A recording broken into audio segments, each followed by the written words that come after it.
నమస్కారం అండి. మనం ఇప్పుడు అప్పరాజు నాగజ్యోతి గారు వ్రాసిన తోడు అనే కథను విందామా? నాన్న, మేము సినిమాకి వెళ్ళొస్తాం, తలుపులు వేసుకుని జాగ్రత్తగా ఉండండి. కూతురు సుజాత మాటలకి అలాగేనన్నట్టు తలూపి వాళ్ళు వెళ్ళాక లోనికొచ్చి సోఫాలో నిస్త్రాణగా కూర్చుండిపోయిన వెంకటరమణకి హాల్లో గోడపైనున్న ఫోటోలో నుండి భార్య విమల చూపులు జాలిగా తాకాయి. నన్నిక్కడ ఒంటరిగా వదిలేసి నీ దారిన నువ్వు హాయిగా ఆ భగవంతుని సాన్నిధ్యాన్ని చేరుకున్నావు విమల. అదృష్టవంతురాలివి. నేనిలా ఎన్నాళ్లపాటు ఒంటరితనంతో కుమిలిపోవాలని రాశాడో ఆ విధాత నా నుదుట అన్నాడు కన్నీళ్లతో.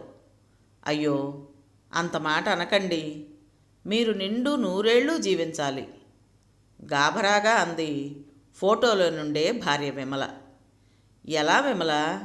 ఈ ఒంటరితనాన్ని భరించటం నా వల్ల కాదు. గట్టిగా 3 నిమిషాల పాటు ముక్కు మూసుకున్నానంటే శాశ్వత విముక్తిని పొందవచ్చు. అలా అమంగళం పలకద్దండి. రోజులన్నీ ఒక్కలా ఉండవు, శుభగడియలు రాకపోవు. మరణం అంచుల్లో ఉన్న నన్ను బతికించుకునేందుకు గాను వాలంటరీ రిటైర్మెంట్ తీసుకుని మరీ నన్ను కంటికి రెప్పలాగా చూసుకున్నారు. క్యాన్సర్ అడ్వాన్స్డ్ స్టేజ్లో ఉందని, 4 మాసాలు మించి బతకనని డాక్టర్లు చెప్పిన తర్వాత కూడా ప్రేమతో కూడిన మీ సేవలతో నా ఆయుష్ని 3 ఏళ్ల పాటు పొడిగించిన మీలాంటి ఉత్తముడిని ఆ దేవుడు చల్లగా చూస్తాడండి. ఏమో విమల, నాకైతే అంతా అగమ్యగోచరంగా ఉంది. ఇలా ఇంకా ఎన్నాళ్ళో. పెద్దగా కాలింగ్ బెల్ శబ్దం అవటంతో ఉలిక్కిపడి లేచి వెళ్ళి తలుపులు తెరవగానే ఎదురుగా స్నేహితుడు గోవిందరావు కనిపించటంతో రారా గోవిందు అంటూ సంతోషంగా ఆహ్వానించాడు. సోఫాలో కూర్చుంటూ, ఇంట్లో ఎవరూ లేనట్టుందే రమణ. మరి ఇందాక నేను కాలింగ్ బెల్ నొక్కబోతుంటే లోపల నుండి ఏవో మాటలు వినిపించాయేమిటి అడిగాడు గోవిందరావు. పిల్లల్ని తీసుకుని అమ్మాయి అల్లుడు కొద్ది క్షణాల క్రితమే సినిమాకి వెళ్ళారు. ఇంట్లో నేనొక్కడినే ఉండడంతో ఏదో ఊసుపోక విమలతోనే నా గోడు వెళ్ళబోసుకుంటున్నాను లేరా అంటూ ఎదురుగా గోడపైనున్న భార్య ఫోటో చూపించాడు వెంకట్రావు. నువ్వు కూడా వాళ్ళతో కలిసి సినిమాకి వెళ్తే కాస్త కాలక్షేపం అయ్యేదిగా. చెల్లెమ్మ బతికున్నప్పుడు వారానికి ఓ సినిమా చూసేవాడివి కదరా అంటూ స్నేహితుని పరిస్థితికి జాలిపడ్డాడు గోవిందరావు. వాళ్ళేదో సరదాగా బయటికి వెళ్తుంటే పానకంలో పుడకలాగా నేను వెళ్ళడం ఏం బాగుంటుందిలే గోవిందు. ముఖ్యంగా అల్లుడు ఇబ్బంది పడతాడేమో అని అనిపిస్తుంది నాకు. వాళ్ళు కూడా అది అర్థం చేసుకున్నారో ఏమో మరి.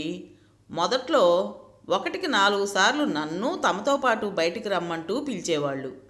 ఈ మధ్యన అలా అడగడం మానేశారు. అయినా నా జీవితంలోని సరదాలు సంతోషాలు అన్నీ విమలతోనే వెళ్ళిపోయాయి. ఇక ఇక్కడ మిగిలింది దిక్కు మొక్కు లేని కట్టే నిర్వేదంగా అన్నాడు వెంకటరమణ. బాధపడకు రమణ, నీ అవస్థని నేను అర్థం చేసుకోగలను. ఎందుకంటే నాది అదే పరిస్థితిగా. నా కొడుకు మంచివాడే అయినప్పటికీ వాడి ఇంట్లో ఉండడం నాకే మొహమాటంగా, ఏదో పరాయి ఇంట్లో ఉన్నట్టే ఉంటుంది. ఎంతైనా భార్య లేని లోటు ఎవరూ తీర్చలేనిది అన్నాడు గోవిందరావు. కాసేపు ఇద్దరూ కష్టసుఖాలు మాట్లాడుకున్న మీదట, నీ సలహా కావాలి రమణ అన్నాడు గోవిందరావు. ఏ విషయంలోరా? చెప్పేందుకు నాకే ఏదోలా ఉందిరా. భలేవాడివే, నా దగ్గర నీకు మొహమాటం దేనికిరా? అసలు విషయం ఏమిటో చెప్పు. నా కొడుకు బలవంతం పైన వారం రోజుల క్రితం ఒక పెళ్లి చూపులకు వెళ్ళాను. ఆవిడకి భర్త పోయి 5 ఏళ్ళు అవుతోందట. నాకంటే 6 ఏళ్ళు చిన్నది. పిల్లలు లేరు, బాదరబందీలేవీ లేవు. ఆవిడ్ని నేను పెళ్లి చేసుకుంటే బాగుంటుందని మా వాడి ఆలోచన. ఇలా చేస్తే నలుగురు ఏమనుకుంటారోనని నాకు మనసులో పీకుతోంది. ఇప్పటికే నేను పొరపాటున కాసింత నదరుగా తయారైతే చాలు, వెంటనే ముసలి వయసులో దసరా పండగ అంటూ నా కోడలు నా మొహం మీదే సన్నాయి నొక్కులు నొక్కుతుంది. నా కొడుకు స్వతహాగా గుణవంతుడే అయినా భార్య మోజులో పడి నన్ను వదిలించుకునేందుకే ఇలా పథకం వేశాడా అన్న సందేహం కూడా కలుగుతోంది. కానీ నా రక్తాన్ని గురించి అలా తప్పుగా ఆలోచించేందుకు నా మనసే నాకు ఎదురు తిరుగుతోంది. నాకేం పాలు పోవడం లేదు రమణ. నువ్వైతే అన్నీ ఆలోచించి ఏం చేస్తే బాగుంటుందో చెబుతావని ఇలా వచ్చాను అన్న స్నేహితుని భుజం మీద ఆప్యాయంగా తట్టాడు వెంకటరమణ. గోవిందు, మిగతా విషయాలన్నీ పక్కన పెట్టి నేనడిగే 3 ప్రశ్నలకి నిజాయితీగా సమాధానం చెబుతావా అన్న స్నేహితుని మాటలకి తప్పకుండా చెబుతాను అన్నట్టుగా తలూపాడు గోవిందరావు. అయితే విను. మొదటిది, నీ చుట్టూరా ఎంతమంది ఉన్నా నువ్వు ఒంటరిలా ఫీల్ అవుతున్నావా?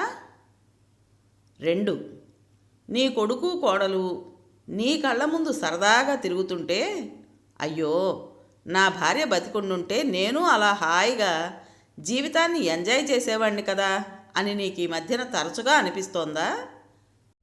ఇక 3వది, ఆఖరుది, అతి ముఖ్యమైనది ఏమిటంటే పెళ్లి చూపుల్లో ఆవిడని చూసి ఆవిడతో మాట్లాడిన తర్వాత ఆమెతో నీ జీవితం ముడిపడితే బాగుంటుందని, జీవితాంతం ఆమెతో కలిసి ఆనందంగా గడపగలనని నీకు అనిపించిందా?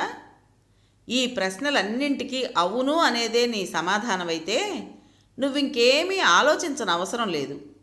ముఖ్యంగా సమాజం ఏమనుకుంటుందోనన్న భావనని నీ మనసులో నుంచి తుడిచేసేయి. ప్రస్తుతానికి నీ వయసు కేవలం 55. అంటే నీకింకా ఉద్యోగ విరమణ వయసే దాటలేదు.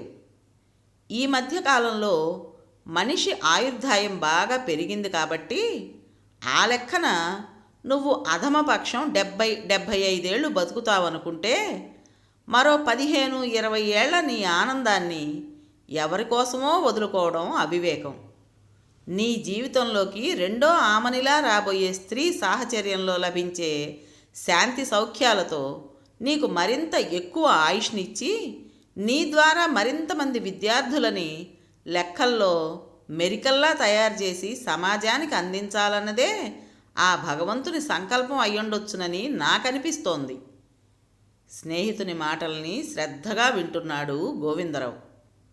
సినిమా టికెట్లు దొరక్కపోవటంతో పిల్లల్ని తీసుకుని ఇంటికి దగ్గరలో ఉన్న పార్కుకు భర్త వెళ్ళగా తండ్రి నిద్రపోతుంటాడేమోనన్న తలంపుతో కొద్ది నిమిషాల క్రితమే నిశ్శబ్దంగా వెనకవైపు తలుపులు తెరుచుకుని లోనికొచ్చిన సుజాత చెవిన ఈ సంభాషణ పడటంతో ఆమె కూడా ఇదంతా ఆసక్తిగా వింటోందన్న విషయం వీళ్ళకి తెలియదు. ఇకపోతే నీ కొడుకు విషయానికొస్తే నీ మనసు నీతో ఏం చెబుతోందో అదే సత్యం గోవిందు.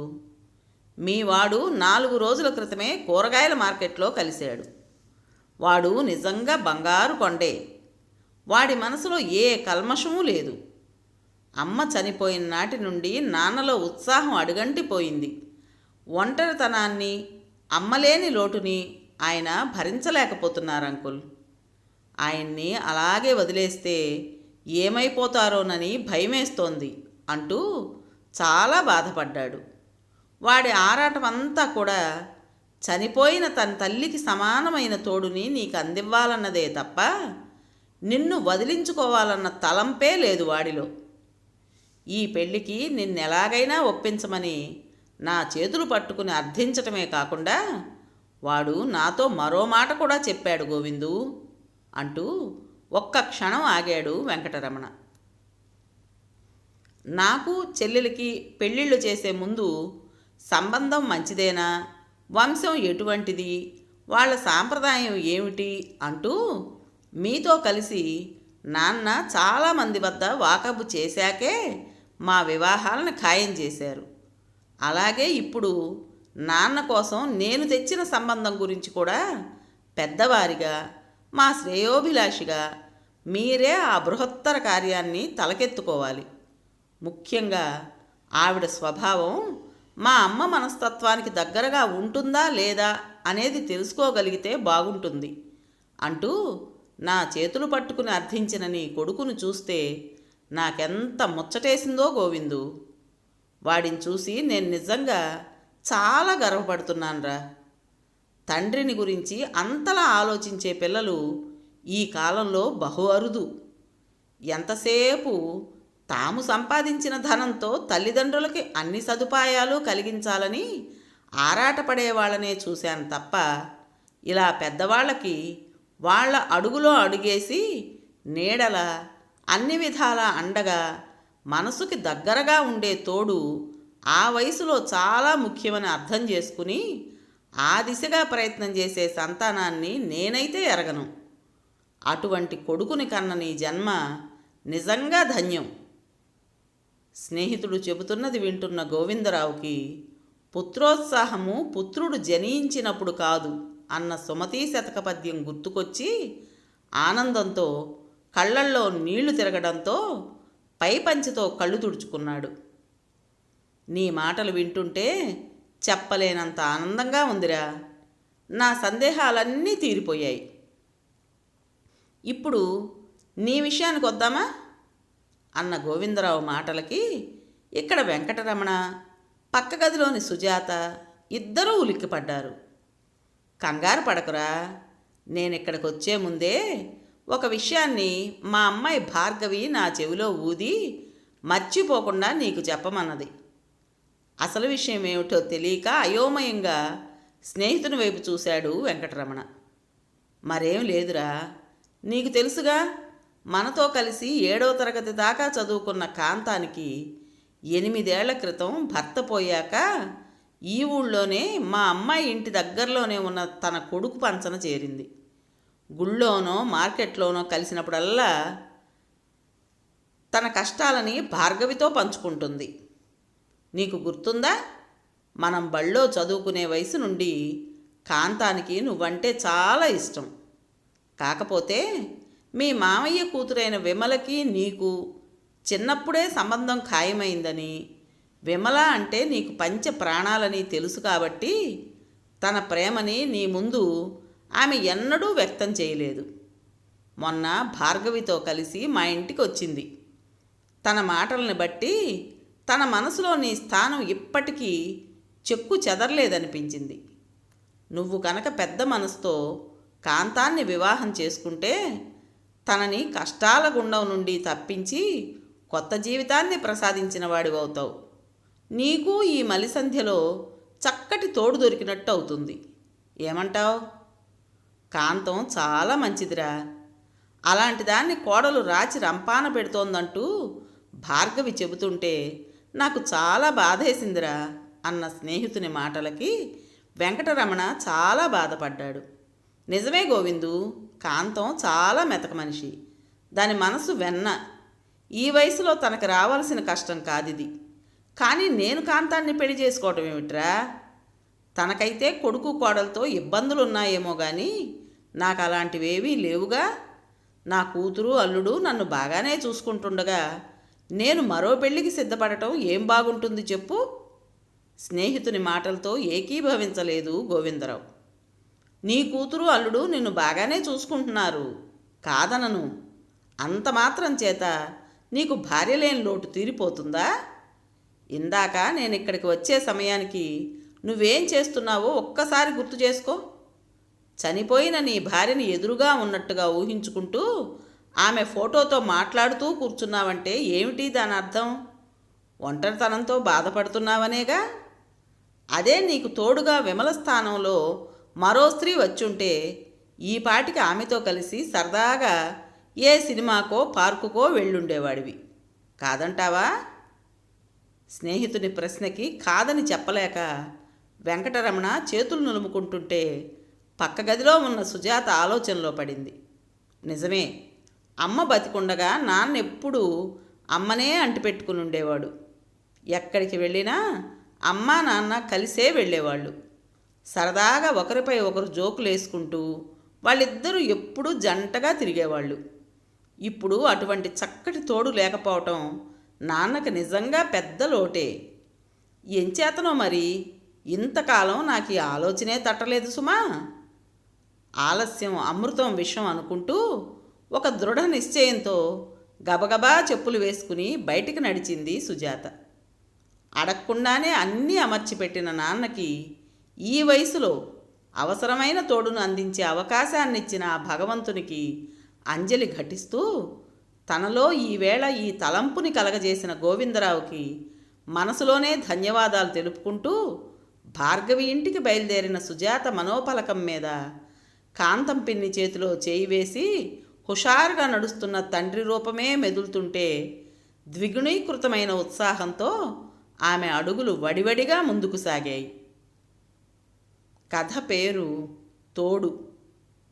రచించిన వారు అప్పరాజు నాగజ్యోతి గారు. విన్నారు కదండి. మరి ఈ కథ మీకు నచ్చిందా? నచ్చినట్టయితే లైక్ చేసి మరో నలుగురికి షేర్ చేయండి. అలాగే ఈ కథ పైన మీ విలువైన అభిప్రాయాన్ని కామెంట్ బాక్స్లో తప్పకుండా తెలియజేస్తారు కదా. మరి ఇంత మంచి కథను మనకు అందించిన రైటర్ గారికి మనస్ఫూర్తిగా మనందరి తరపున ధన్యవాదాలు తెలియజేసుకుంటూ, కొత్త వాళ్ళు కనుక మన ఛానల్ చూస్తున్నట్టయితే తప్పకుండా సబ్స్క్రైబ్ చేసుకోండి. రేపు మరో మంచి కథతో మీ ముందుకు వస్తాను. అప్పటి వరకు ఉంటానండి.